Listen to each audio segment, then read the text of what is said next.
jungles, mountains, and cities. And today, as we gather here for Mining Indaba 2025, we celebrate the incredible contributions of every African nation, every leader, and every worker in the mining industry.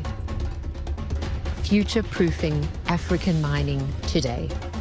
The future of Africa is bright, and it is in your hands. The power to shape a sustainable, prosperous continent lies with those who have the vision, the innovation, and the commitment to make it a reality. You have the power. The world is watching. And Africa is ready.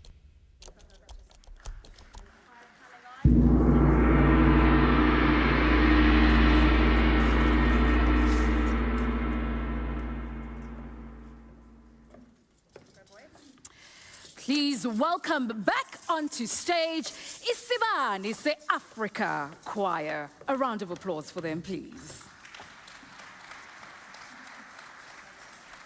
Thank you.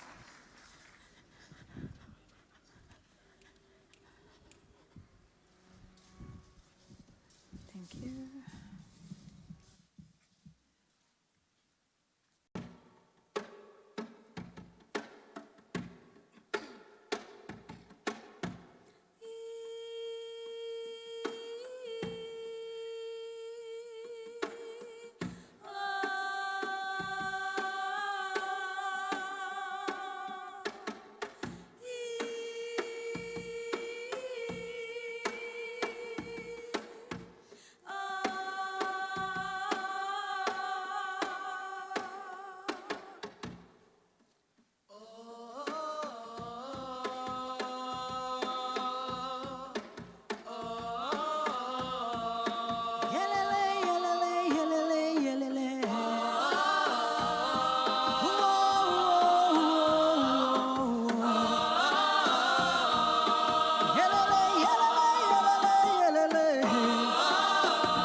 Sometimes alone in the evening, I look outside my window at shadows in the night. I hear the sound of distant crying, the darkness multiplying, and weary hearts tonight. All I feel is my heartbeat, beating like a drum, beating with confusion.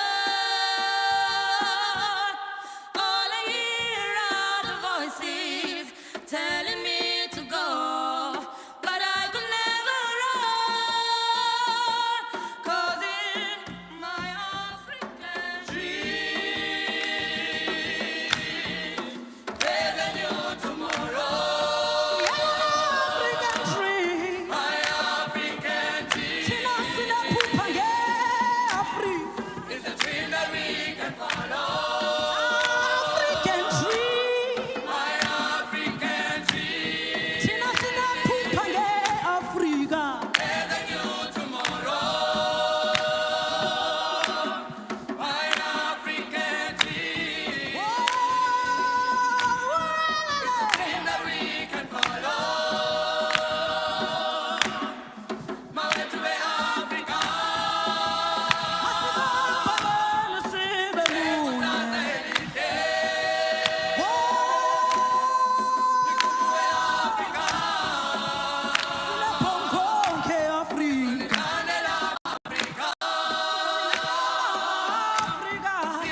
Africa.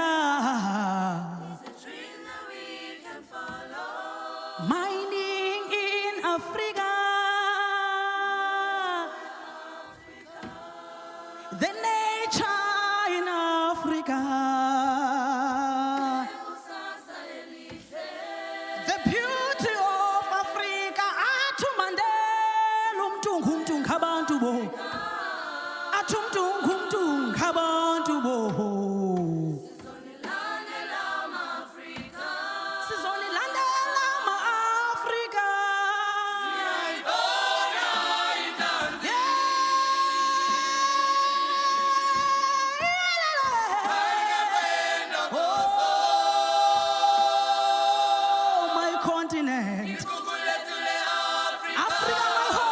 Africa, my city, Africa, my continent.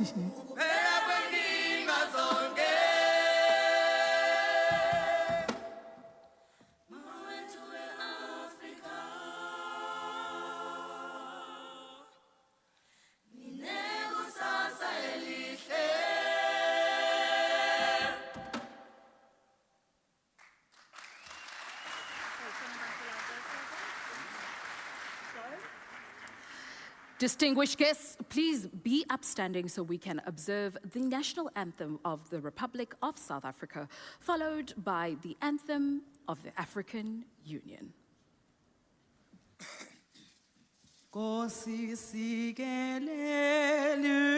Afrika, maluphakanyiswa uphondo lwayo, yizwa imithandazo yethu, Nkosi sikelela athina lusapho lwayo, murena buluka sitshaba sa Yesu, ufedise dintwali matshwenyeho, usibuluke, sibuluke sitshaba sa Yesu, sitshaba sa South Africa, South Africa. Diplom van onze jemme, die diepte van onze Warren Seven, gegebeders voor die grote aardse. South we come to come together, and united we shall stand. Let us live and strive for freedom in South Africa, our land.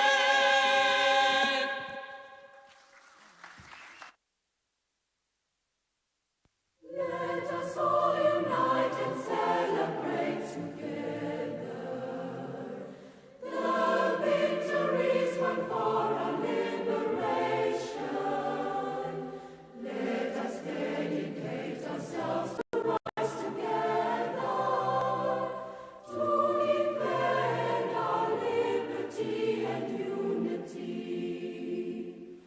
Oh, sons and daughters of Africa, flesh of the sun and flesh of the sky, let us make Africa the tree of life.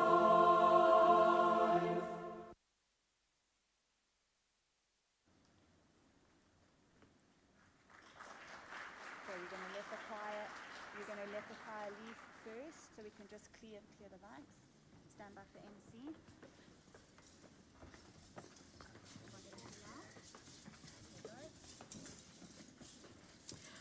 Welcome to Mining Indaba 2025. Please welcome to stage your Masters of Ceremonies, Tami Nkadimeng and Khofaune Modise.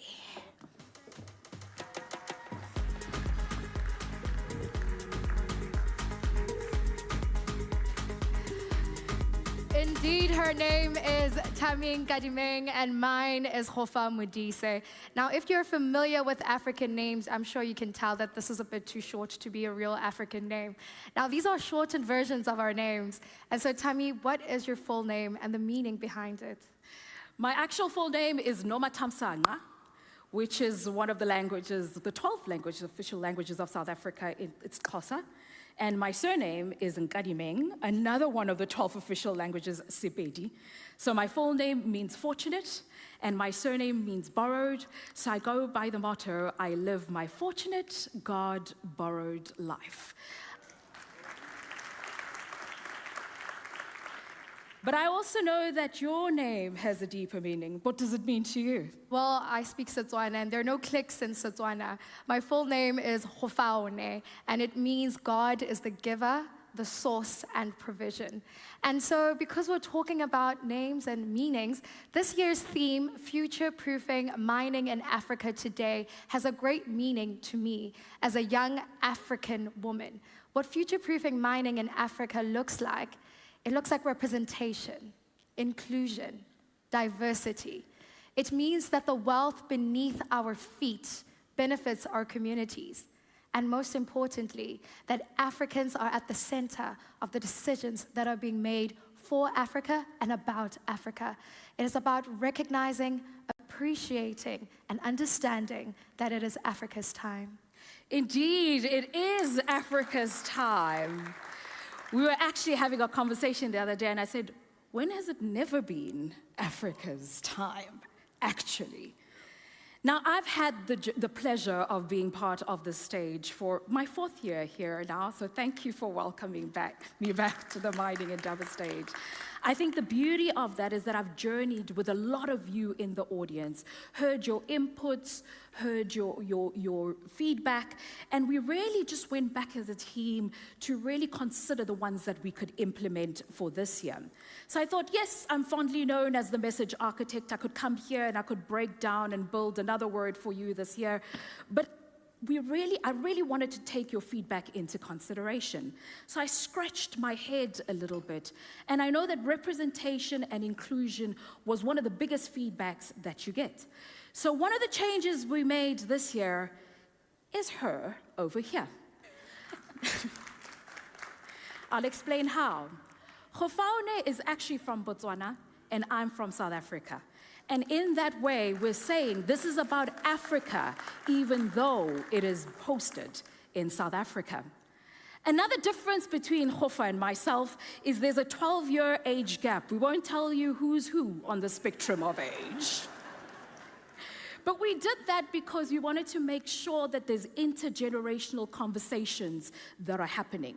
Because the truth is we cannot future-proof mining in Africa or even begin to speak about sustainability if we're not willing to create batons in our respective areas and hand them down to fellow youth. And so this is progression, even though it's not perfection from the team.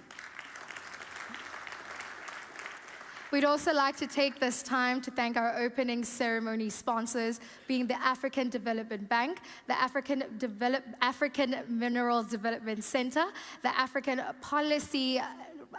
Policy Research Institute, and the African Legal Support Center. Guys, it's my first time, okay? She's got my back. I think she's doing incredibly well. So although we want you to engage in communication verbally, panel discussions are really important to us. Conversation is really important to us. What we want you to do is realize that if you Google anywhere in the world, there is always a conference happening. Why are we not moving forward as society? It's because we're not implementing and we're not coming with action plans. So this year we want to focus on the verbal and the non-verbal communication. We want you to come with the solutions. It's your continent just as much as it's mine. And let's hold each other accountable of implementing the plans that we come with. So without further ado, Your Excellencies, ministers, deputy ministers, traditional leaders, representatives of the traditional communities, distinguished guests, ladies and gentlemen, I officially welcome you to the Investing in African Mining Indaba 2025. It gives us great pleasure to give you the official welcome from our Cape Town host, the Executive Mayor, Honorable Gordon Hill Lewis. Let's welcome him to the stage. How are you? Good to see you. Oh.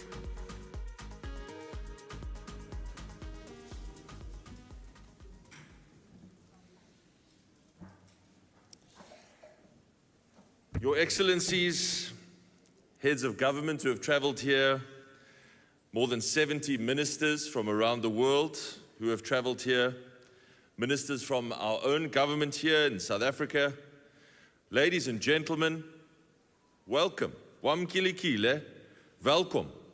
Bienvenue, bem-vindo, karibu. A very, very warm Mother City welcome to the very best city in the world.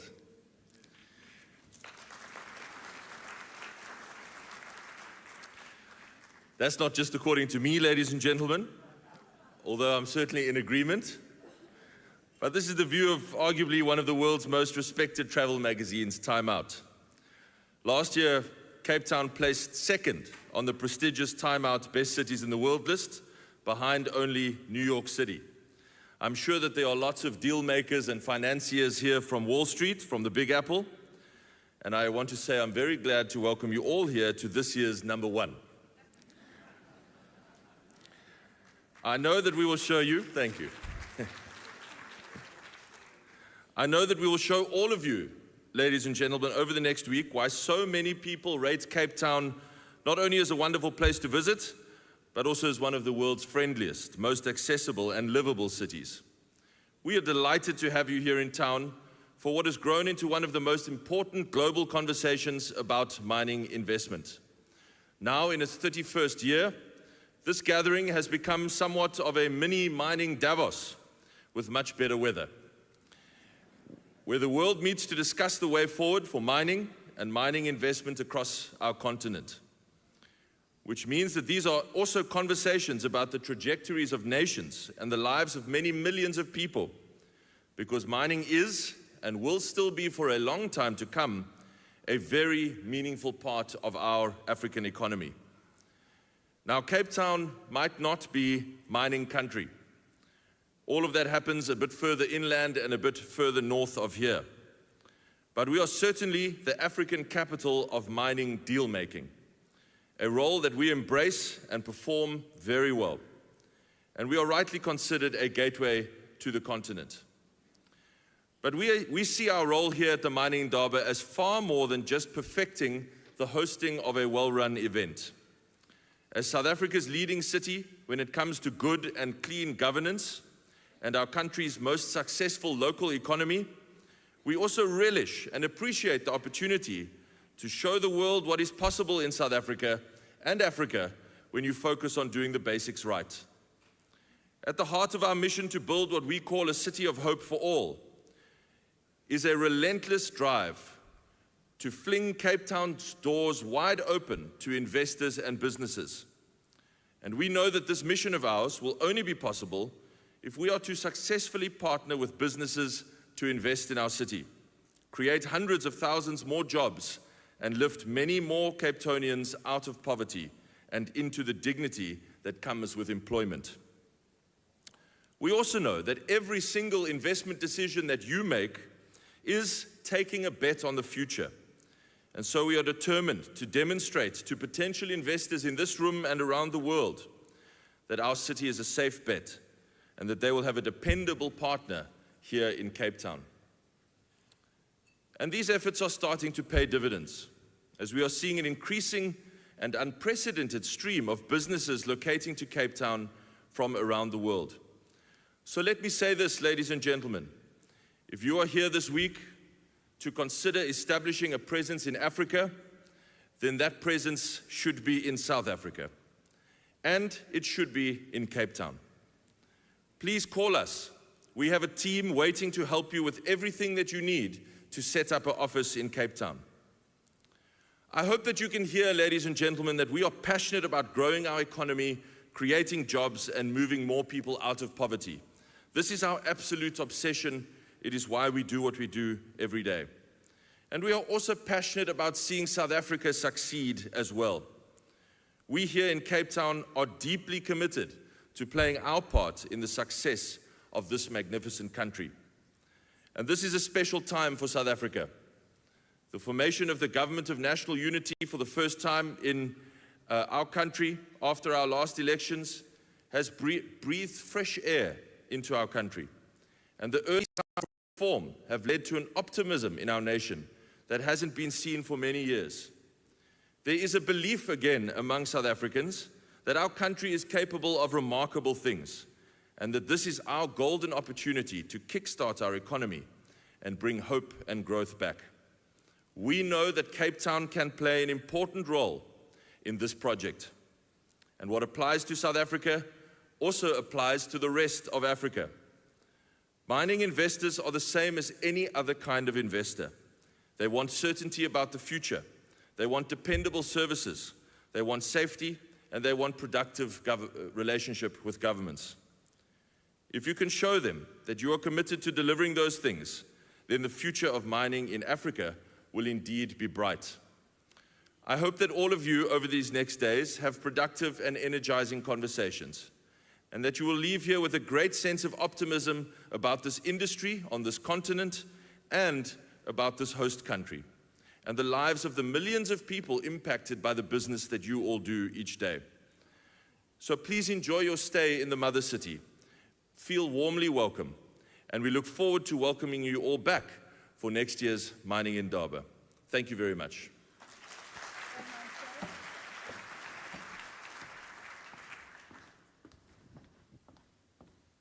Another round of applause, please, for the mayor. Now, just a few housekeeping rules. Please do not switch off your phones. And the reason we don't want you to switch off your phones is we want you to post about the conversations and everything that is happening here. Not everybody's as privileged to be in the room, but we want them to be able to engage so that we can get the conversations moving around the world. All we ask you to do is please, when you upload it on social media, tag us on all platforms at Mining Indaba and utilize our hashtag #MI25. So please, I'm hoping to see lots and lots of stuff, lots and lots. You can tweet about me if you'd like to, but say nice things if you tweet about me. We're now going to move into the welcome speech from the chairman of the executive board for African Mining Indaba, somebody who I hold very dearly to my heart, who's held my hand, really helped me grow deeply in the mining space and just learn the intricacies, because it's hard to deliver like this for mining if you don't know all the details, SLPs and all sorts of things.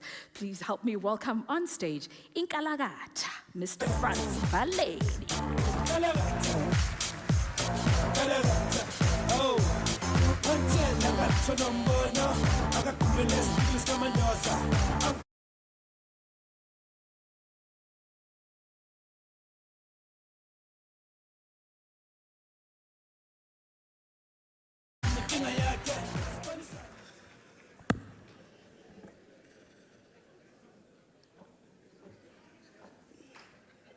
Uqwathu ebecinga mandigugile ndivesekhala yena.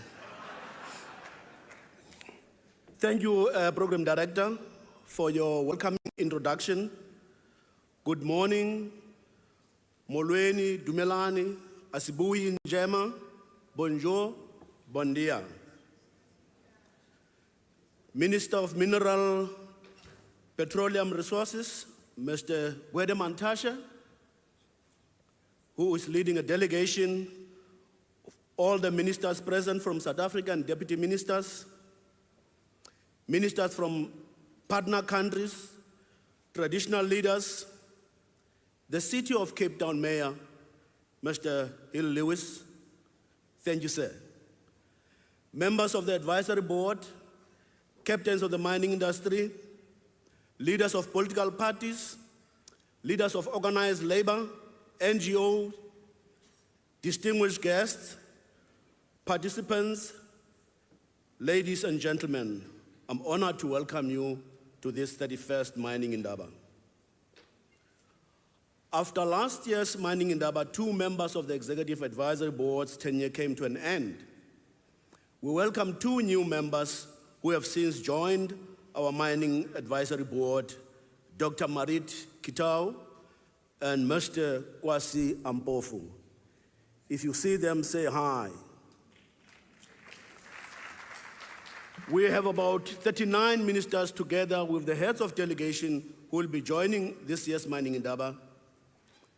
Ministers, leaders, we look forward to hearing your remarks during your participation. I would like to take a moment to express my gratitude to the Mining Indaba team. Their hard work and careful planning have been very key to making this conference a success. Well done, folks. You can clap hands. A year ago, we celebrated 30 years since hosting our first African Mining Indaba. South Africa's energy crisis was at the top of mining industry and potential investors' minds.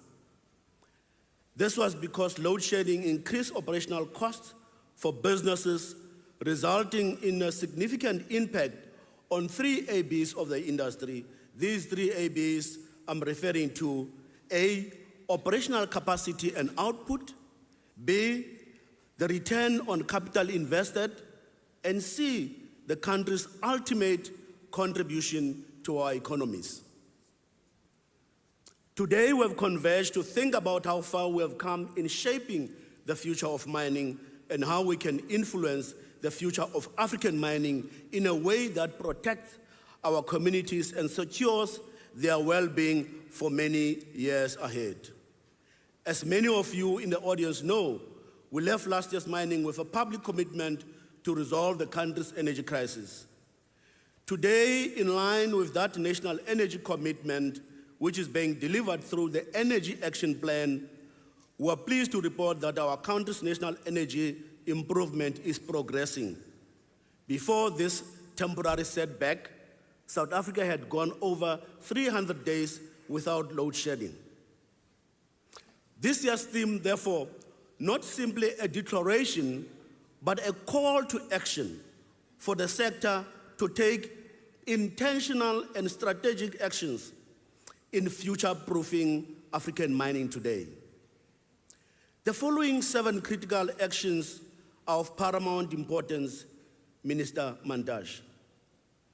We need to address structural challenges by introducing reforms that will create a more enabling operating environment. Clamp down on illegal mining to coordinate our efforts in reporting and rooting out illegal mining. Infrastructure maintenance and improvements.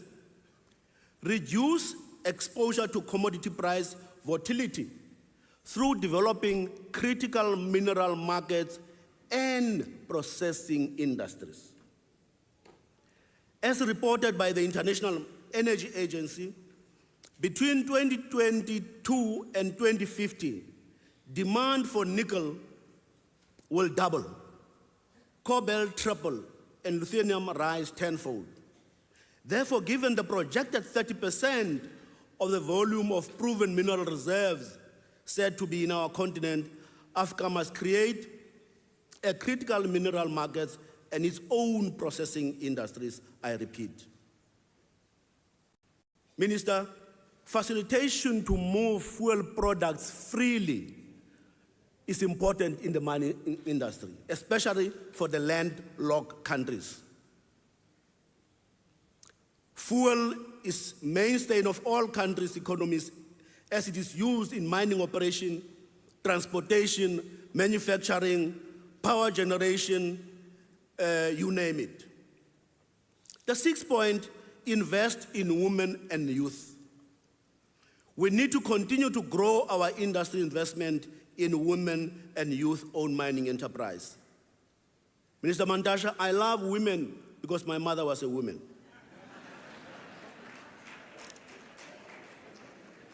Lastly, sustainability and education. We also need to increase our community support and investment in educational programs, skills development, training, scientific technological research, mentorship, as well as environmentally sustainable mining practices. Ladies and gentlemen, above all, future-proofing African mining today is about building concepts. Attitude is about evolving and projecting an outlook. Therefore, the industry needs to destroy archaic ideas and notions, substituting them with innovative, collaborative ideas.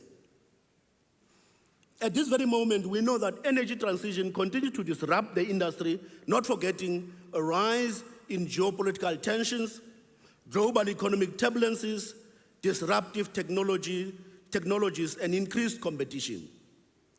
We have no reason to be rapacious because history reminds us that we have been here before. There is wisdom in this truth, and there's wisdom in history. And so, we are called upon to review and adapt current business model, refine, shape the future of the next generation. Some of these future leaders are sitting right next to you. We need to remember that the choices we make today will have long-term consequences for both the mining sector and communities who rely on it. While we face enormous challenges, we also have thrilling opportunities. We need to ensure that we address poverty and unemployment. Economic growth means working together across all sectors. As I conclude, ladies and gentlemen, let's embrace new ideas, innovate together, and collaborate across borders, industries, and sectors by ensuring that the future of African mining is marked by sustainability, prosperity, and opportunities for everyone. I accept that some of you may have walked into these hall rooms still questioning the focus on future-proofing African mining today. Instead of only dealing with the gathering storms, others may even find the theme sentimental and devoid of reality. In response to all your musings, I would like to leave you with the words of Abraham Lincoln. I quote, "You cannot escape the responsibility of tomorrow by evading it today." I repeat, you cannot escape the responsibility of tomorrow by evading it today, unquote. Let's build the future now. I thank you. Asante, bayadangi, kialeboa.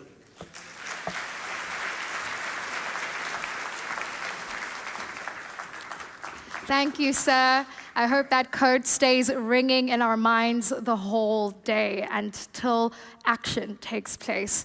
And so today, I've already told you what future-proofing mining in Africa today means for me, but we are doing something a little different this year. As you can tell, I'm here, that's one thing. Another thing is we have invited a group of captains and influencers of the mining industry who will tell us what future-proofing mining in Africa means to them. This session will be moderated by the host being Kwasi Ampofo. May we welcome him to the stage.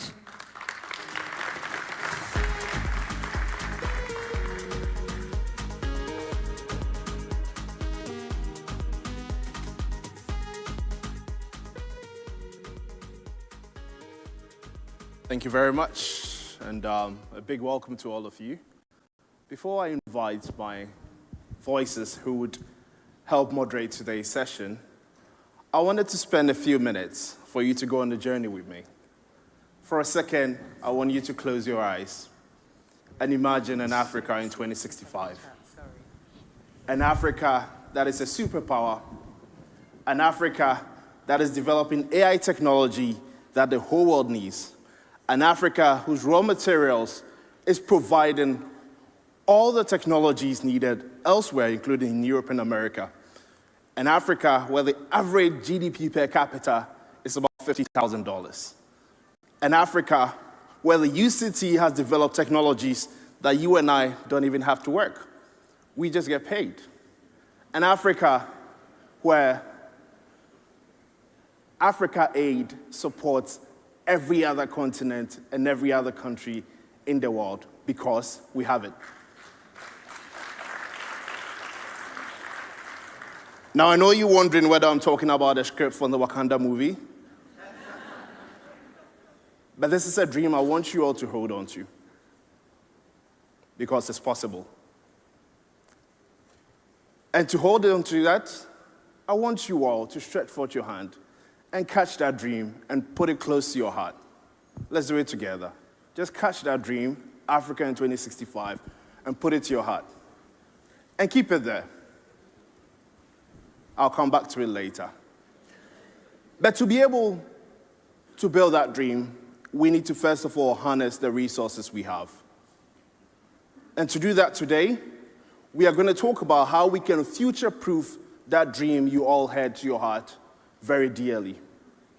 We've got industry voices that are going to join me in a second to talk about how they're going to help us or how they're going to position Africa to future-proof that vision, that dream today. And with your applause, I want you to kindly help me welcome on stage first, Kosi Siatulu, the chairperson for the National House of Traditional and Khoisan Leaders. Dr. Marit Kitao, the interim director for the African Mining Development Center.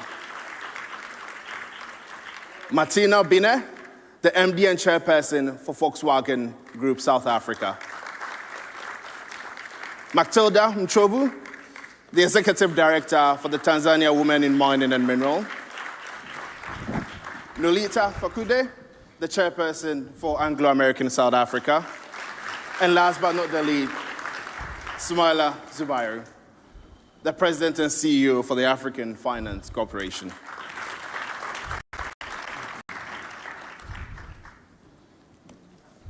So each of these industry captains would have approximately 5 minutes to talk to us about what the voice of the industries they represent means to all of them and how they will future-proof Africa's mining industry today. To kick us off, representing the voice of the community, we've got Kosi Siatulu. May you kindly rise.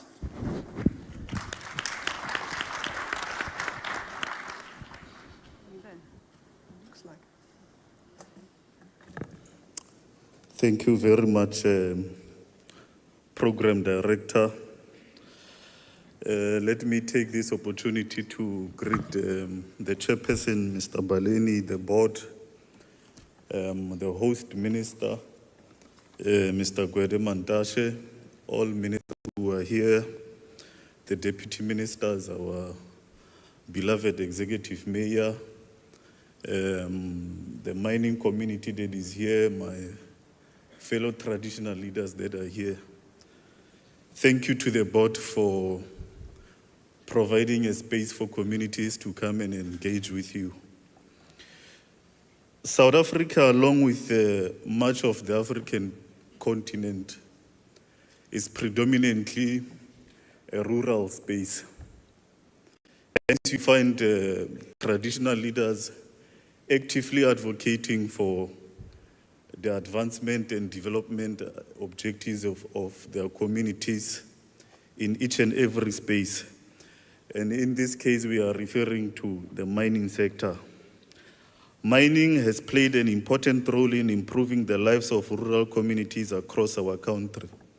In Northwest, together with the department, they've been able to build schools, support the SMMEs, construct roads, and just generally improving the infrastructure development of the area there. The same has been done in varying degrees to Limpopo, to Kuruman in the Northern Cape, and everywhere else. We thank the mining companies who are there who have done this for the communities. We commend them for mining responsibly and uplifting the communities that are there. However, when we are traveling with the president throughout the country, he has convened what we call the presidential imbizo through the district development model. We were in Sekhukhune district and also John Taolo Gaetsewe district. When the president was listening to the issues of communities, our people raised sharply a situation whereby certain mining houses are not adhering to the social labor plans and commitments that they have done to those communities. This has underscored the lack of accountability and commitment by those mining houses that are operating in our communities. As the leadership of traditional leaders in the country, we are here to urge the sector to put in more effort in encouraging those lagging behind to step up. South Africans are not greedy people. We are just simply asking you that you do your part for the betterment of our communities.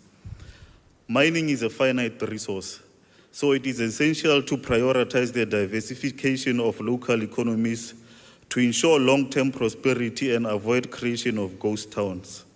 The government, alongside our communities, has invested heavily in educating rural children. And now we expect to see those skills being put into meaningful use. Staying true to our values, we see mining communities operating on our land as an integral part of our community. We invite you to actively participate in our efforts to enhance our socio-economic conditions. Fertile agricultural land available, we view this as an opportunity for diversification. We must prioritize fully utilizing this land to feed ourselves through support for youth and women-led businesses. Collectively, we must explore new mining opportunities that benefits all partners that are involved, fostering social cohesion and preventing environmental degradation. As rural communities, we are open for further partnerships and collaboration. This is, in our view, future-proofing African mining today. Thank you very much. And now, representing the Voice of Parliament, Marit Kitao.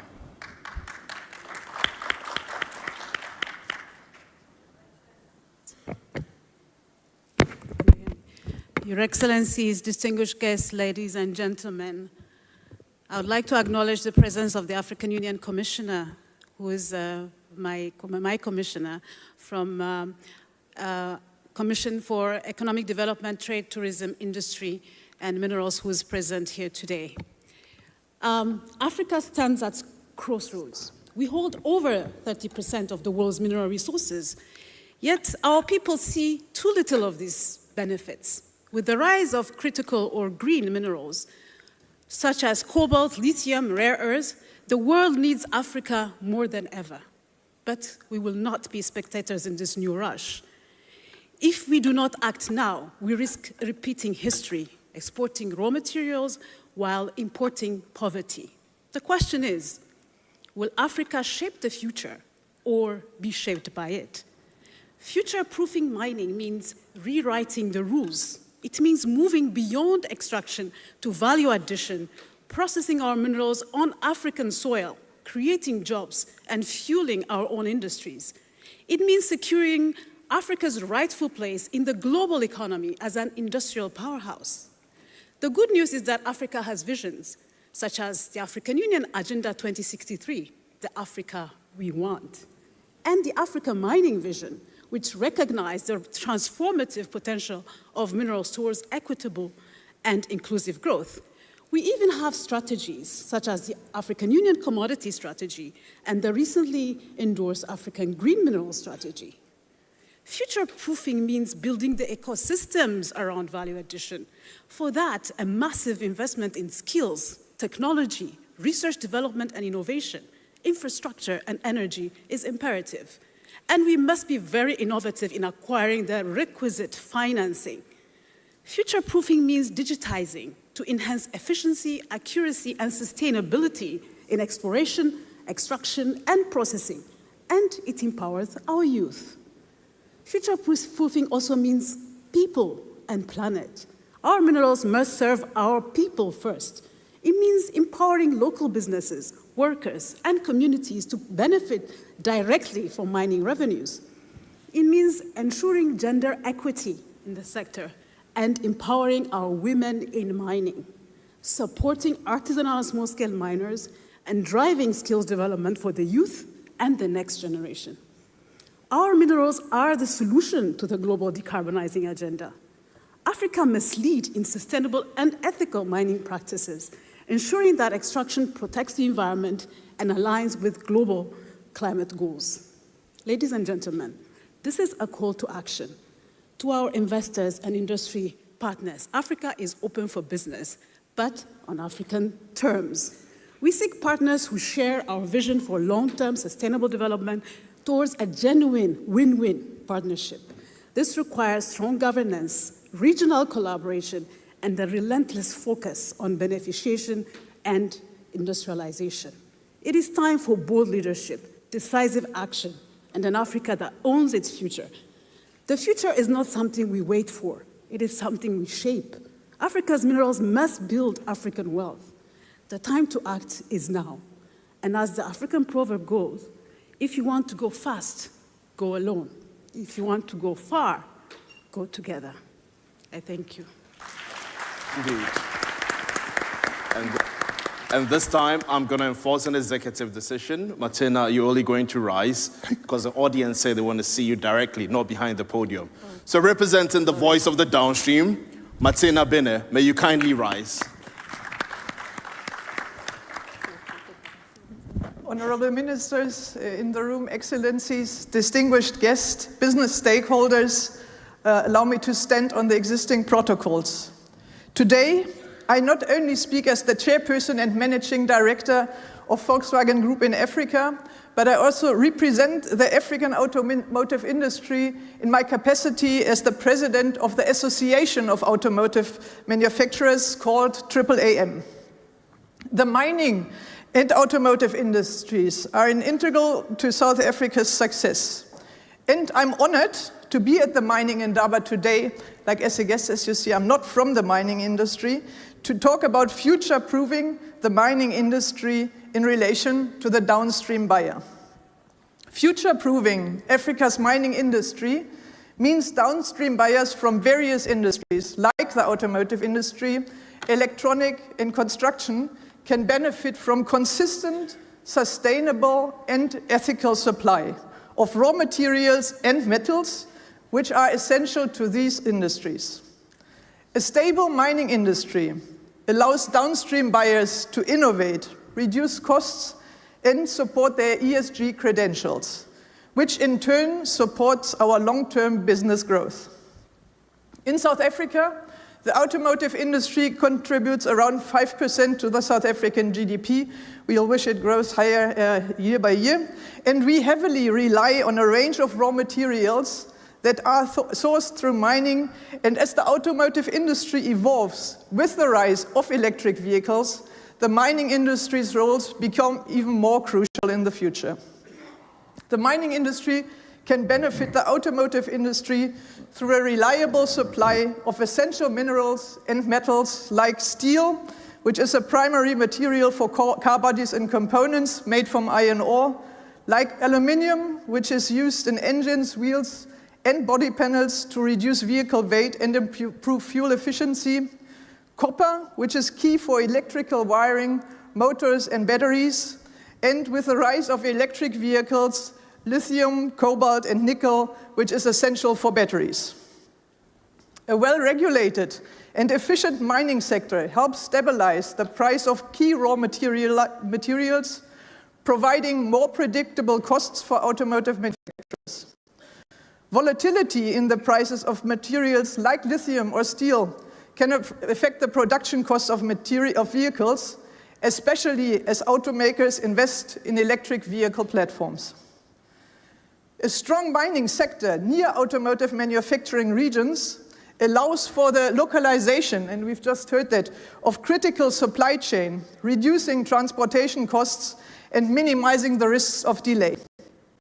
Automotive manufacturers can rely on local or regional mining operations to meet their needs for raw materials, enhancing efficiency and supply chain flexibility.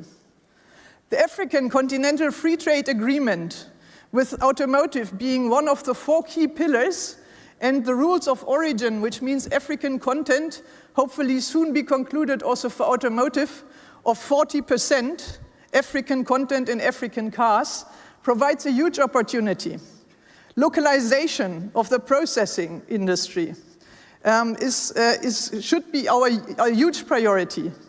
Approximately 80% of global raw material refinery, and you know that better than I, is in the East. It is a great opportunity for Africa to beneficiate our minerals locally. We've got a good example in South Africa, which is the PGM process, the precious group metal or platinum group metal, which is successfully complete and a localized supply chain from mining to OEM.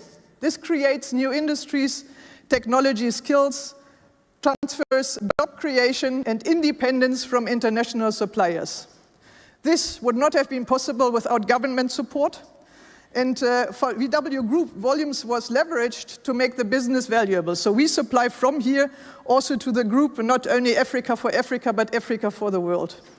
With collaboration between government and industries, this model can be copied for other manufacturing processes, like precursor materials for cathode and battery cells, nickel, cobalt, manganese, and lithium, and the copper I already mentioned for wiring harnesses.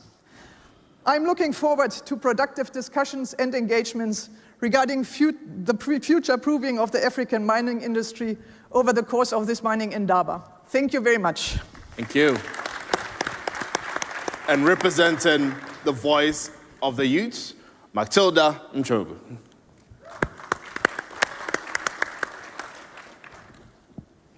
Honorable Excellencies, distinguished guests, ladies and gentlemen, I stand on pre-established protocols.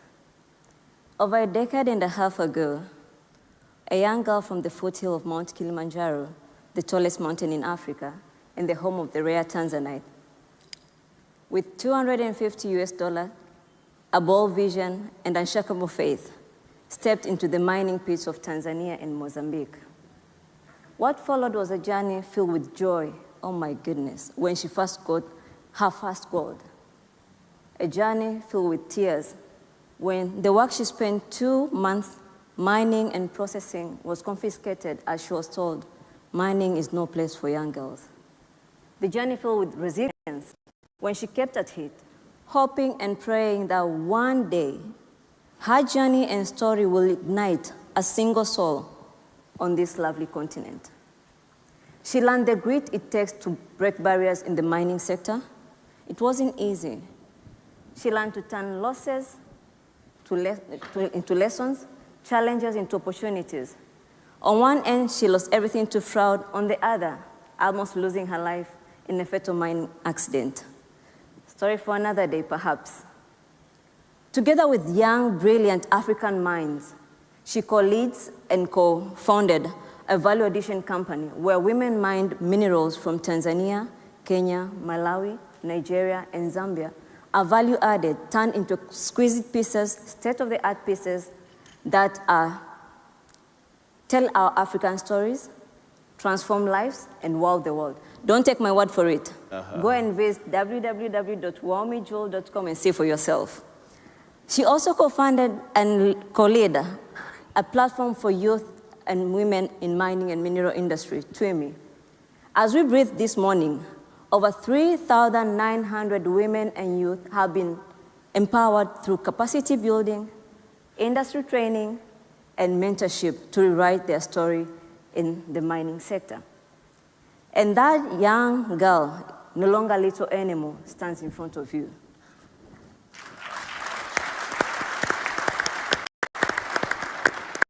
You might ask yourself, or you might ask me, how many young people are there to drive the change that we need? Ladies and gentlemen, let me assure you this morning, I am the bare minimum. There is Kenneth Rashid in Malawi driving the youth in mining in Malawi, Aristide in Burkina Faso, There is Edwin from Ghana, Susan from Uganda, Akinyi Grace in Kenya, Arbi from Mauritania, just to mention a few. So when we talk about future-proofing African mining, the answer stares us right into the face. African youth. The next era in mining is no longer requiring just extraction alone. It's about sustainability, technology, and value addition at the source. From blockchain traceability of our minerals to value addition, African young innovators are making strides. You can go and see what Terra Haptics is doing in Nigeria and Waumi Jewel in Tanzania.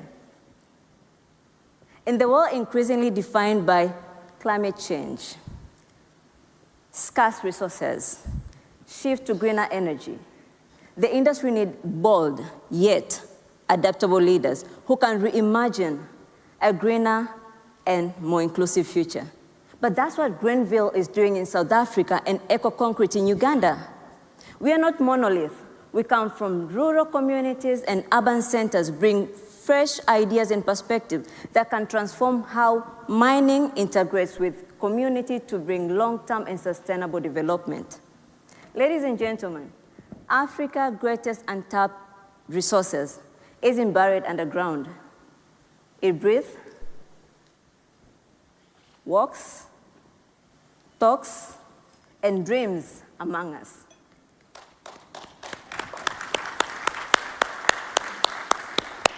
We will give longevity to your wisdom, speed to your vision, taking it where your feet may not take. We are not leaders of tomorrow. We are change makers of today. We are the future proof of Africa mining. And the future is not coming, ladies and gentlemen. The future is already here.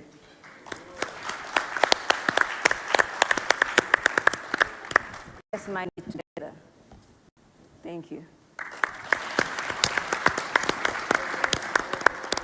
Representing the voice of the industry, Lolita Fakundi.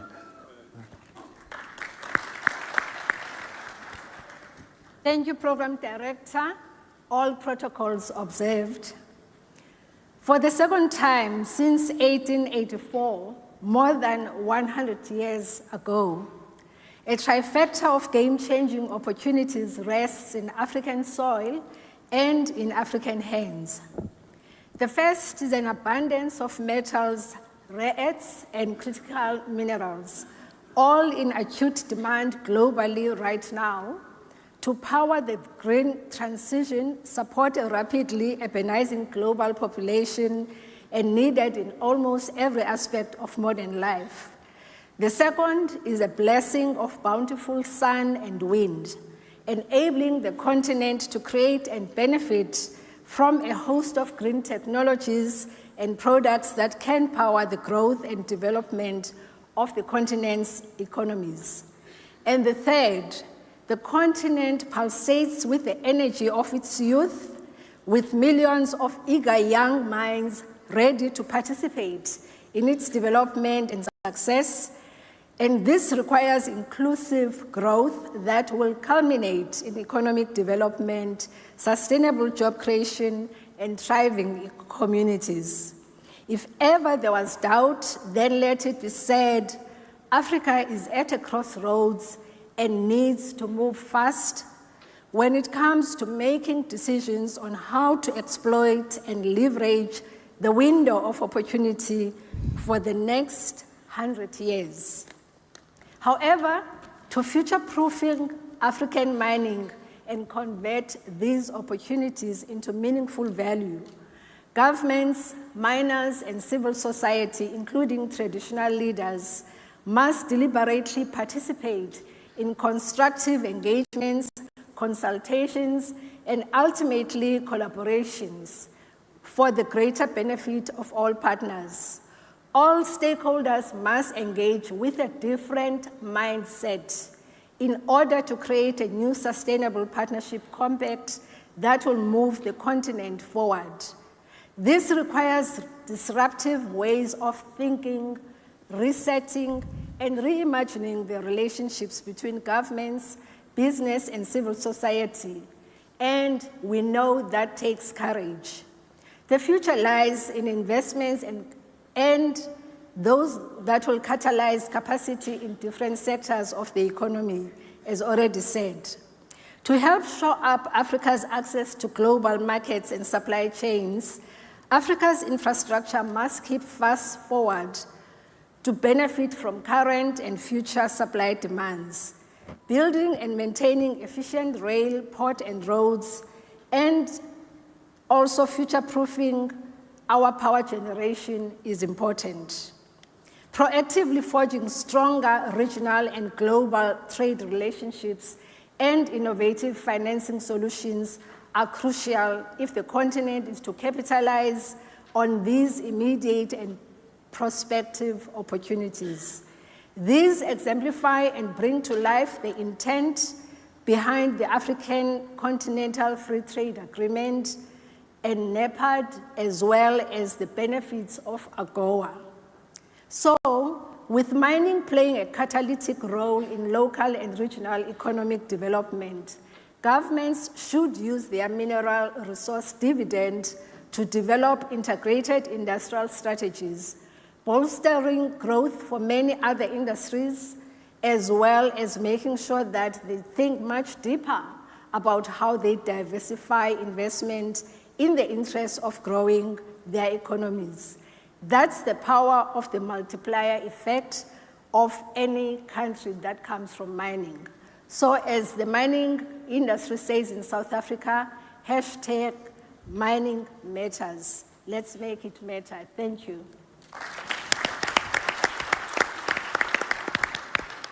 And representing the voice of investment, Smaila Zubair. Good morning, Your Excellencies, esteemed industry leaders, distinguished guests, ladies and gentlemen. Please allow me to stand on existing protocol. I'd like to start by thanking Hive Events for convening another successful mining Indaba, and warm appreciation to the good people of South Africa for being our hosts. And I wish them, outstanding G20 year for South Africa. G20 presidency for South Africa. So clearly, my address is going to be try to make it all come together. We've had some very good points from the Africa Mining Development Center. We're glad to see how we can work with them to give life to their vision that they've articulated very clearly. We also would like to support Matilda, for her initiatives and all the young people she's referred to. I have a team here. We're glad to talk to you to see how we can move forward on your initiatives.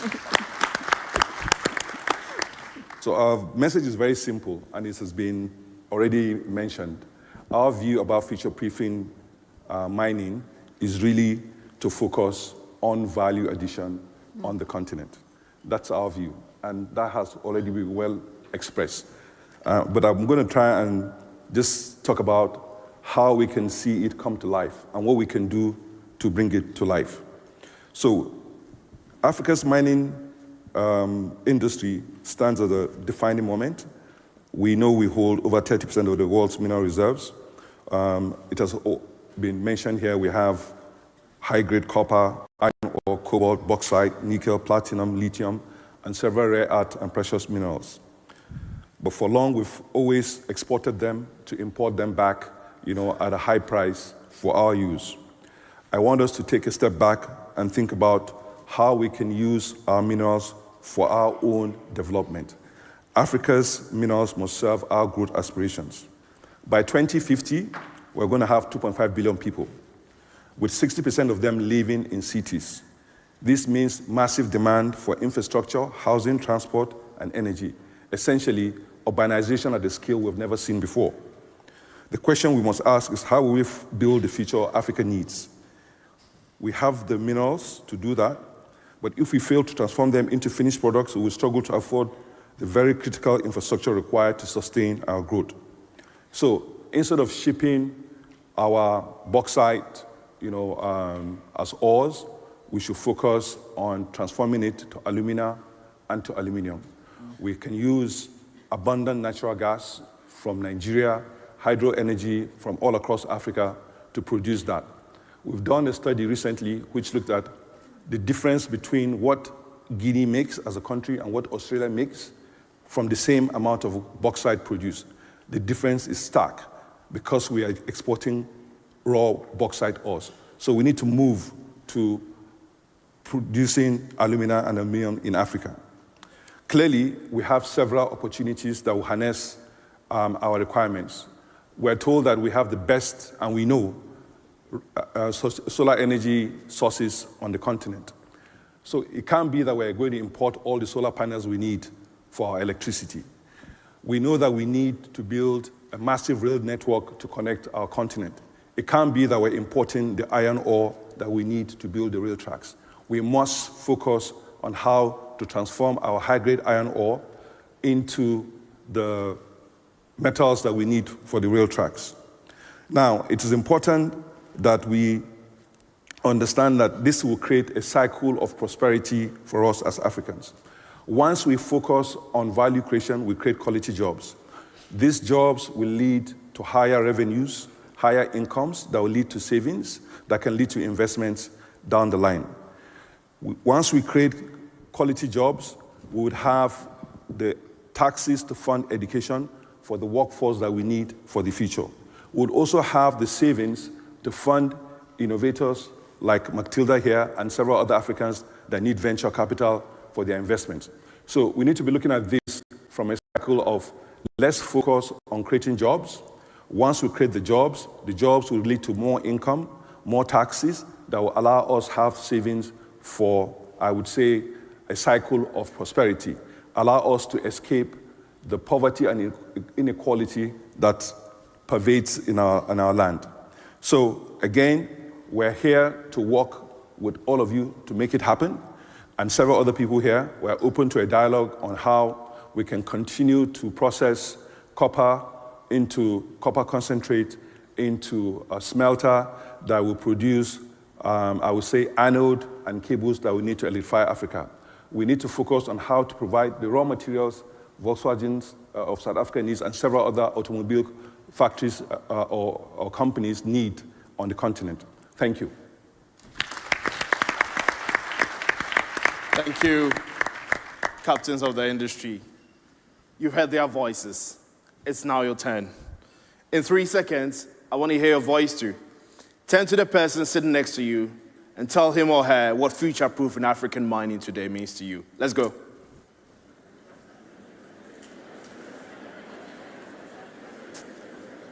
Thank you very much. Thank you.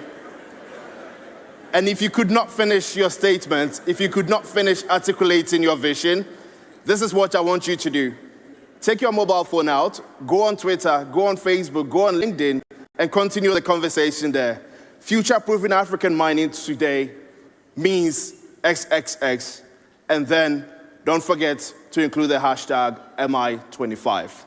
Now we've heard from the industry. At the beginning of this session, I asked you to do a very simple task. I asked you to hold that dream to your heart. We are going to hold that dream, take it from our heart, and release it. Let's do it together. And as we release this, I want us to come back here 2065, and I hope to be alive. But even if not, I know that generations will come, will be proud of what we did here today. The voice of community, the voice of government, the voice of the downstream, the voice of the youth, the voice of industry, and the voice of money have spoken.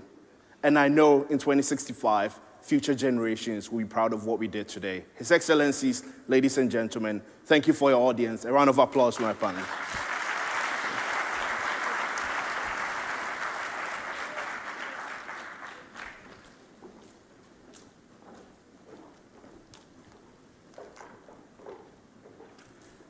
Please keep the round of applause going as the panelists and moderators make their way off stage.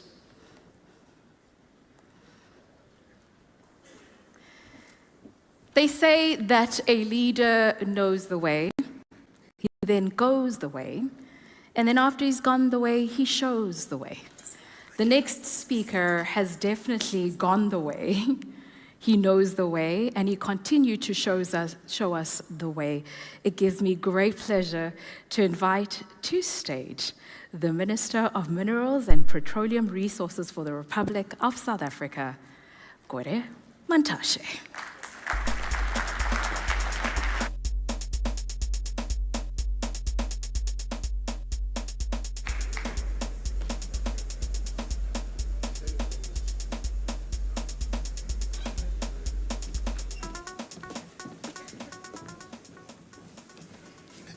Thank you very much.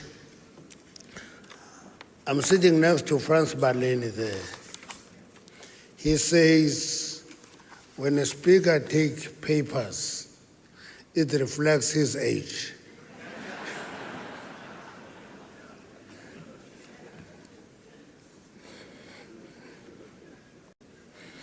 And I tried to interrogate him. Franz, what is my age? He couldn't tell me. I think he's deliberate about it. But he said, in the panel, there only says no letterhead hard copies.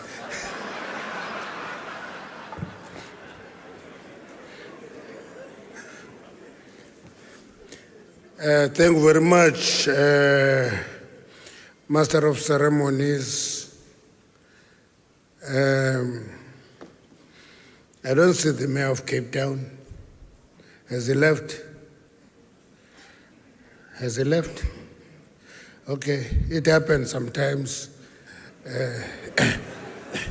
Many important speakers just speak and leave and not take time to hear any other views different to his. That means he wants to hear his own voice. That's why.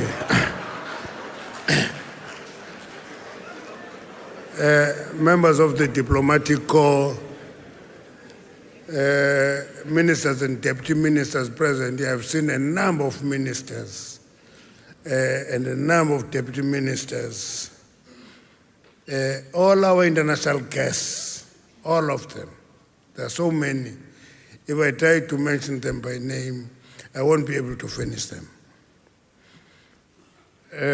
Deputy Minister of Mineral and Petroleum Resources, Phumzile Mgcina,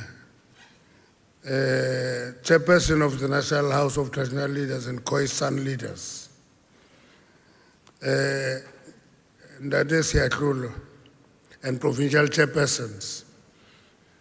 I appreciate it because it creates a new aspect to the Invest in Africa Mining Indaba. That is interaction between Western economic and management framework and indigenous leadership and wisdom.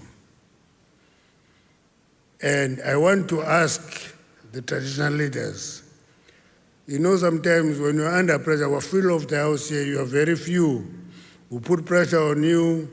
It makes you comply with our Western traditions. But the value we'll derive from you is the indigenous leadership and wisdom. Let's feel it. Organizers of the 2025 Investing in Africa Mining Indaba, chairperson of that board here is Franz Barleni. He's my old colleague. For his sins, he is in this responsibility. He is still paying back the debt he owes us. Captains of the industry and members of the investment community, very important people for this Indaba, leadership of organized labor, civil society and communities. I was in a commission yesterday. We had representative of civil society.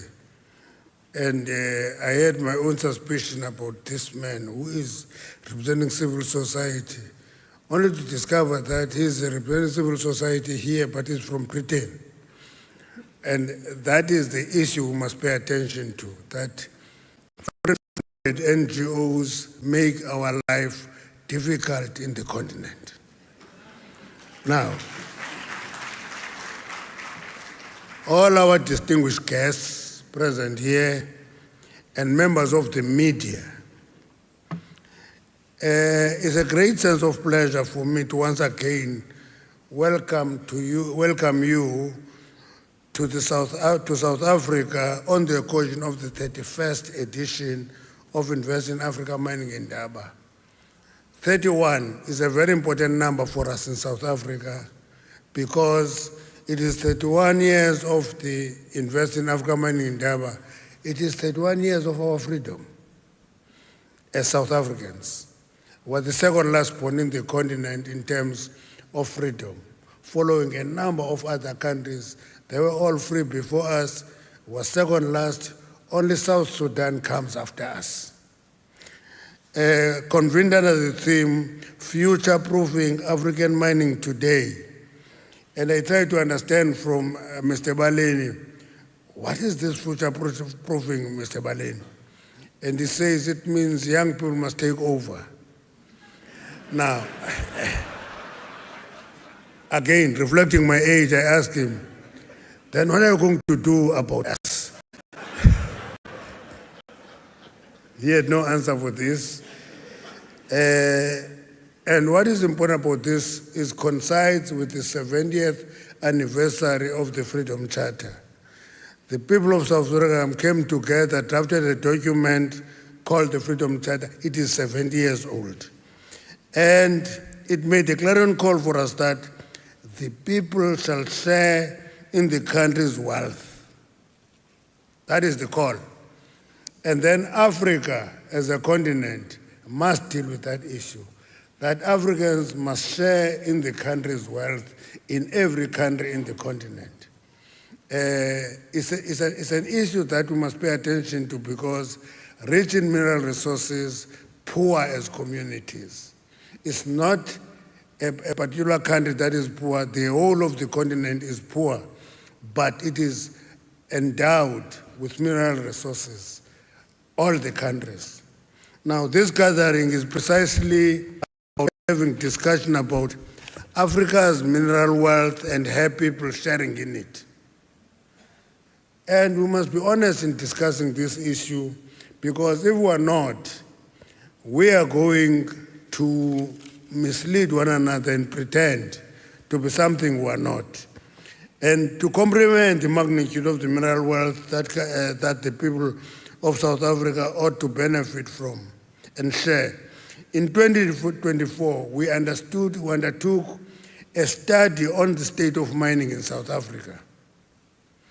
Let me explain why did we do this study. We did this study because many people were saying mining is in decline in South Africa. It used to be a great mining country. It is in decline. And we came back after the study and said to them, gold mining is in decline. Mining is on the rise. Very big contradiction. Because we're a major gold mining country, people equated mining to gold mining. When gold mining was in decline, everybody believed that mining is in decline. But more important there, we discovered that a number of minerals are growing. We're leading in a number of minerals that are required by today and the future. And that is quite important. We also conducted a study on critical minerals. Critical minerals. We were discussing with Africa whether we call it critical minerals. They call them green minerals. And I asked them, why do you call them green? And he said, green is because, I say, you see, sometimes when you do things fashionable, you miss the opportunity of broadening the base of your influence as a continent. Because these minerals are more than just green. They do many other things. And I said, we looked into 7 countries who define critical minerals in their own way, and we developed our organic definition of critical minerals. And ironically, on the list of minerals that are critical, they are not appearing in many other countries, except that they are re-emerging in Europe as a particular type of coal. But in our assessment, coal is one of the critical minerals because it is the second biggest employer in mining after PGMs and followed by gold. And therefore, on that part of employment and export earnings, it is a critical mineral. That's why the term critical mineral go beyond just green minerals. Contribution in the economy and the country. That is what we're looking at. And therefore, not only is South Africa a mining industry diversifying from gold mining era to a whole range of industry, but it also remains a bedrock of our economy, an attractive sector for new and greater investment. And the reason that we're giving you this feedback, we've done this study. We want investors to demand that study so that when you want to come and invest in South Africa, you are not doing a trial and error. You know exactly where you want to invest, where is the wealth located, in which mineral, where is that mineral. And our ministry, we have a number of entities in that ministry, will be listening to you, will help you, it will guide you and advise you where to invest.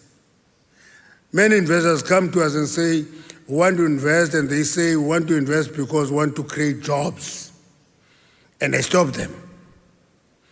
I say, in South Africa, we have a program called Expanded Public Works Program. That program is for creating jobs. It doesn't create value. It does employ people to keep them going. And I said, no company is in EPWP. Every company wants to invest to make money. So don't tell me that you want to create jobs. You want to make money, and in the process of making money, you will employ people. Now, that is more honest and more open to us if you tell us that you want to make money. Don't tell us that you want to create jobs. Because you may create jobs and make no money and you get liquidated as a company. What happens? What happens? You got the jobs, you don't make money, you get liquidated, so what? So let's be open and interact honestly with one another. And we're inviting you to come and invest in South Africa. Please do make your money. Because if you make money, you will employ our people, you will meet all the obligations that we set up for you, including the social and labor plan. If you don't make money, you won't meet the obligation to build schools and build clinics in communities and invest socially in communities. You can only do that when you make money. Now, I'm making this point so that investors must not think that we're just wanting them to come here and do social programs. Want them to come here, make your money, but please meet your social obligations. Invest socially in communities so that you can coexist with communities. That is quite important for us. In 2021, gold mining declined. Actually, that sector still employs about 90,000 people.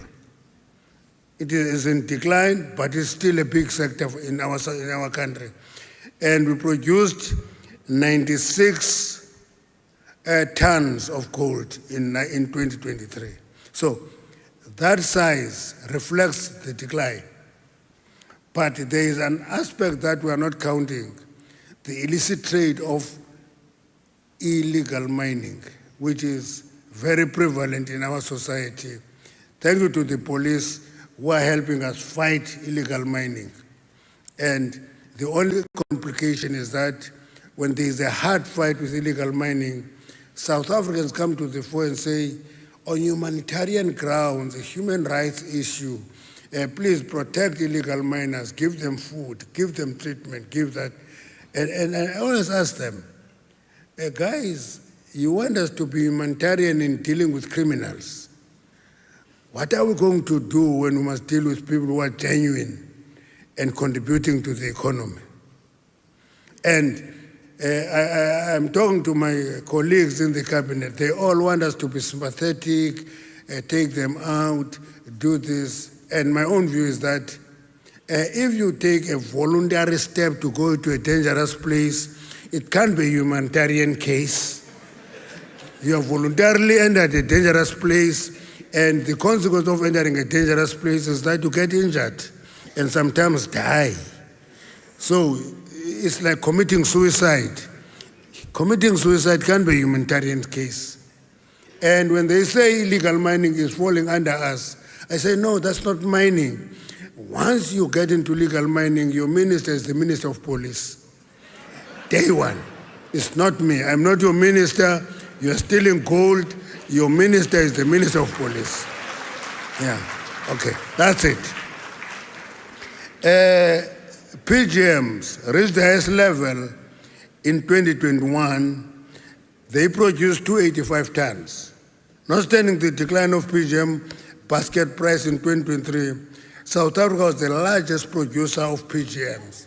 So investors, PGMs is not fully explored. Come invest in PGMs.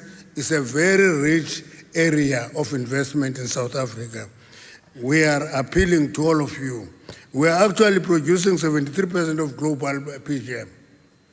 And we're producing and supplying 38% of palladium, 81% of rhodium. That's what we are producing. So investors, that is an attractive investment area. Please come, have a discussion with us. We can tell you where to find it. I can tell you, standing here, Limpopo, Northwest, you'll get a lot of it. Those are platinum provinces in South Africa. And therefore, please do invest in it. Furthermore, there is evidence that the African continent has significant reserves of industrial important minerals, such as manganese. We're a great manganese producer. You can talk to us. Copper. If you talk to us, you want too much copper, we'll lead you to DRC and Zambia. They will give you, that is where the concentration of copper is. If you want coal, we'll give you coal. And coal, King Coal is back. There are many who wrote an obituary of coal prematurely. King Coal is back. I can tell you. It's nickel, cobalt, titanium, vanadium, lithium, rare earth elements. All those minerals are found in this continent. Please, investors, pursue them. Those are the minerals of the future. Those are the minerals of the future. Notwithstanding, with the growing demand of these minerals, Africa needs to assert its advantage and take charge of the growing demand. You know, I was listening to, I have ministers in my cabinet who always worry about geopolitics. Geopolitics. With this standing threat that, yeah, because you passed an Exploration Act, therefore Trump would withhold funding to South Africa. And I said, let's not mobilize Africa. Let's withhold minerals to US. That is it. If they don't give us money, let's not give them minerals. But the reality, they take our minerals, but say why we're withdrawing funding. No, we have minerals in the continent. And therefore we have something that we have. We're not just beggars, but we must just use that endowment for our benefit as a continent. But if as a continent, we are frightened, we fear everything, we are going to collapse and will collapse with minerals at our doorstep. So my appeal is that Africa is the world's richest mining jurisdiction. And that issue is an issue that we must internalize as a continent, use it to our advantage. It's one of the things that we can use to compete in the world. We can't be the poorest continent. And being the richest mining destination in possession of 90% of world chromium. You know, we produce a lot of chrome in South Africa, China builds its chrome industry on the back of our chromium, and they are bigger than us. That is unnatural. because we export raw commodities, China stockpiles raw commodities, and we continue mining. At a point, as is the case currently, China just floods the market with chrome, and the price of chrome goes down. And our chrome mining companies say, we can't survive, we barely survive. But they're the biggest producers, and it is on their production that the price of chrome is suppressed by China. And I'm sharing this with my colleagues in the continent. It happens to all of us. This is what I call race to the bottom.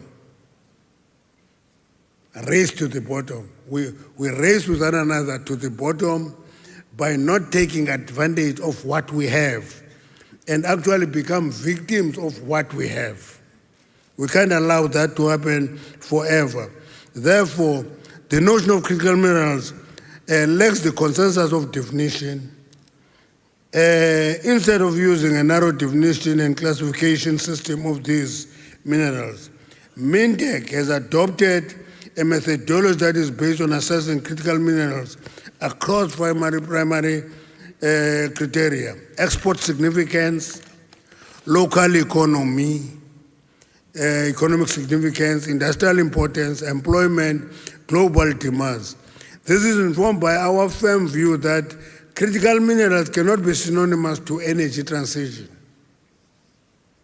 They must be given a broader definition because they are more critical than just energy.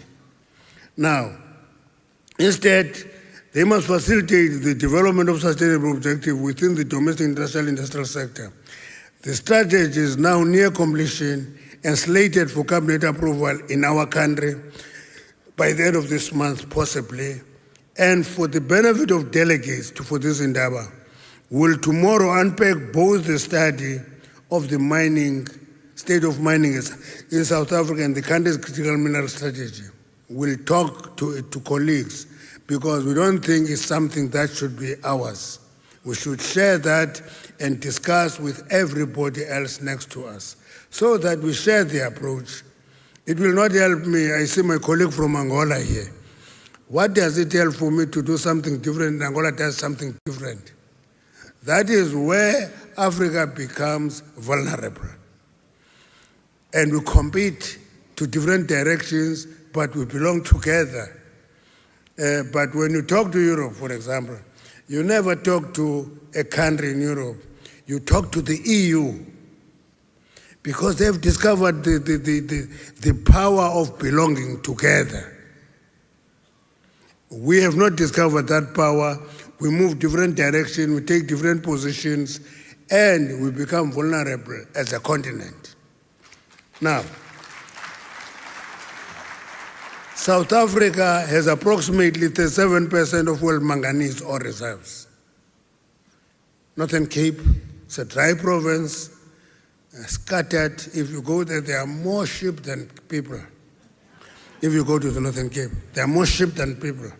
It's a big province, very few people, towns far apart. When you have a short distance from one town to the next, you travel 70 kilometers.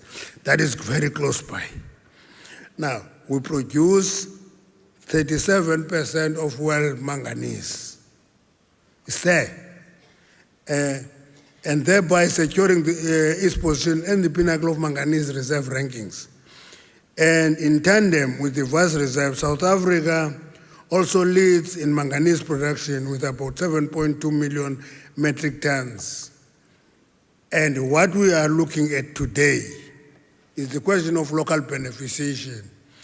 Does it make sense to export manganese raw commodity, or should we add value to it? There is more value in exporting manganese alloys than exporting manganese raw commodity. And we must invest in that, we must share that. If we don't have capacity, neighboring countries must talk to us and create that. For Lesotho, for example, is our neighbor. Create the capacity to add value to a mineral that we have that you don't have. We share the responsibility, work together. Now, And for all this to be happening, we need reliable, consistent, and affordable electricity. Because if we can't have that, we're not going to beneficiate.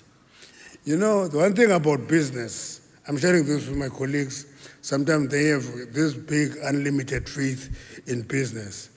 Now, I tell them, business do something, they do arithmetic and count. If it costs them less to export raw commodities because electricity is expensive, they will export raw commodities and rather pay whatever you want them to pay. If you want them to pay export tax, and they count if the export tax is less than the cost of electricity, they give you your export tax and export your raw commodity because it makes business sense. It's not a political decision, it's a business decision. And they export that raw commodity because it costs them less to export raw commodity than to pay your export tax. They give you export tax and export raw commodity and make more money. That is a business decision, it's not a political decision. Now, so the question of electricity is quite important on this. We therefore urge African leaders and investors across the continent also to promote beneficiation of minerals. Yesterday I did talk about Lobito Corridor. I said there are South African government that invest on the Lobito Corridor, but we have an interest in the Lobito Corridor, not to be just exporting raw commodities. It must be exporting processed goods from the African continent. We will not export there, but it must. So I want to come towards the end and emphasize the fact that the department and the PGM consortium are currently finalizing design and configuration phase, which is the heart of the new system of the mining license system. We have been struggling, we're close to completing it. Thank you to our colleague from Canada who worked with us on this issue. Thank you to Namibia and Botswana that shared experiences with us. We are completing that system, and that system is aimed at one thing: efficient licensing system. It must not take ever for people to apply for a mining license.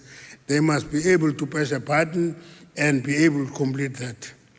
And that talks to two important issues that we've started. The exploration fund. We put the initial seed capital on it. We're inviting investors, do invite on that. I want to remind you, we are having a policy of black economic empowerment in South Africa. It's a necessary intervention, but for exploration, we don't do it. Now, people ask me, why don't you do it for exploration? I say, because exploration has no value. You're still looking for the quantity and the quality of the mineral. Will be kicking in at the point of production. When you're looking for the mineral, we don't want you to look for PEE, partner. Do it, invest in it, discover the mineral, and then partner with us, because it is also imperative for us to take black South Africans out of poverty and involve them in economic activity. One day, when it is not a mining Indaba, we'll take you the history of colonization and apartheid in South Africa. And when we do that, you will be shocked to understand that actually, I worked in the mines for 14 years. And I always tell Mr. Balin, I never had 14 years experience. I had 14 because I was not regarded as an employee, you know. I was contracted for a year and go back home and take a new contract, come back. And that is the effect of apartheid and colonization. And one day, this thing also deals with that issue, including this province. That is where colonization entered this country. It was in the Western Cape, Portuguese, British, then the Dutch, and later French Huguenots, all colonized this province, and the British entered the Eastern Cape. And that history is so important to us to remember. And I'm sure all African countries can tell a story about that. Let me come close to the conclusion by emphasizing that mining is as good as its safety record. A safe workplace is a productive workplace. A dangerous workplace is less productive. We've been fighting with this thing, and we have a theme called zero harm in mining. That people must go underground and come back alive. We've been reducing fatalities in the sector over a number of years. This year we achieved the lowest number at 42 fatalities for the year 2024. That is the lowest number we've ever recorded. We're still striving. We're still striving to reduce it. We're improving from 49 fatalities in 2022, which was disrupted in 2023 to 55. We are at 42 this year. We're hoping to bring it to 0. So when you come and invest with us here, you open a mine. We'll help you open a mine. And once you open a mine, we'll say to you, can we discuss your zero harm program? Reduce fatalities, reduce diseases, reduce infection in the industry. We do that. It's a conscious program on our part. With this being the very first time that African economy will lead the G20, we are discussing with our colleagues to ensure that mining, critical minerals, artisanal mining, small-scale mining, and illegal mining, that is a work stream in preparation for G20. It's unique to us. We must ensure that it happens here. If it doesn't happen here, it will not happen anywhere else. We are hosting G20 for the first time on the African continent, and that G20 is not South African G20, it's the G20 for the African continent. Please contribute in shaping it and ensure that the output reflects the needs of the continent. Now, in that way, we can contribute in building the Africa we want. If we're working together, we're going to be able to work together and build the Africa we want. It's not the Africa I want, it's the Africa we want. Thank you very much. Welcome to South Africa. Enjoy yourself.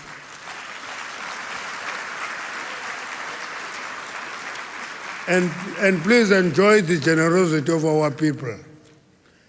Franz said, I always offer generosity of our people. He's also looking to generosity of your people. Thank you very much. Has he done the president's speech?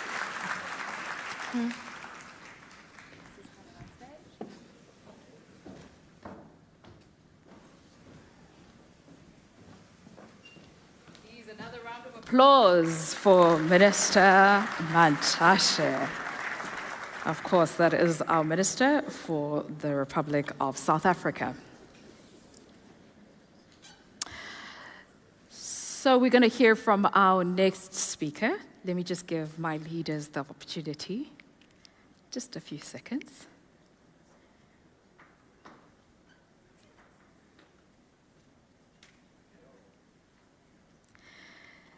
So unfortunately, the Prime Minister of the Democratic Republic of Congo was unable to be with us here today. However, she has sent a video, so I ask all of us to please settle so that we can hear the message from Her Excellency Judith Suminwa Tuluka. Excellence, Monsieur le Président Cyril Ramaphosa, Président de la République d'Afrique du Sud. Monsieur Gwede Mantashe, Ministre des Mines et Énergie de la République d'Afrique du Sud. Mesdames et Messieurs les ministres, Monsieur Frans Baleni, Président des Assises Invest in Africa Indaba Mining. Mesdames et messieurs les décideurs et investisseurs du secteur minier, distingués invités en vos titres et qualités respectifs, c'est avec une gravité ressentie et une émotion profonde que je m'adresse à vous en cette journée solennelle, marquant l'ouverture de la 31e édition du Forum Investing in African Mining Indaba, au nom de son Excellence, Monsieur le Président de la République démocratique du Congo, Félix Antoine Tshisekedi Tshilombo. En ce moment où je m'adresse à vous, les cris de détresse résonnent à travers mon pays, portés par une douleur indicible. La République démocratique du Congo, notre patrie, est de nouveau frappée par une guerre inhumaine et lâche, orchestrée par la barbarie du régime rwandais actuel. Cette guerre, alimentée par des intérêts étrangers, a dévasté des milliers de victimes innocentes, laissant derrière elles une traînée de souffrance et de désespoir parmi nos populations. En raison de cette barbarie, nous pleurons nos enfants, nos femmes, nos hommes, nous pleurons nos soldats, ces héros tombés pour défendre ce qui leur est cher.